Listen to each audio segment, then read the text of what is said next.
পাহাড়ের উপরে থেকে তারা ফায়ার করছে। এই হাতিয়ারগুলি অনেক সময় বাইরে থেকে আসে। পার্বত্য চট্টগ্রামের যে উপদেষ্টা উনি ওই জায়গায় আছেন, উনি এই জিনিসটাও দেখতেছেন, উনি আইন শৃঙ্খলা বাহিনী এবং লোকাল লিডারদের সাথে কথা বলছেন। এখন পরিস্থিতি মোটামুটি সন্তোষজনক অবস্থায় আছে।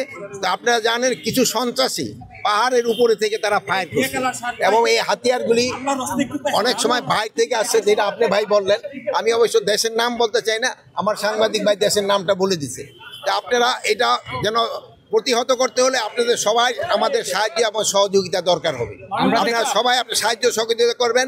আরেকটা জিনিস হলো, আপনারা সবচেয়ে বলবেন যে গতকাল থেকে কিন্তু আমাদের একটা বড় ধর্মীয় উৎসব শুরু হয়ে গেছে।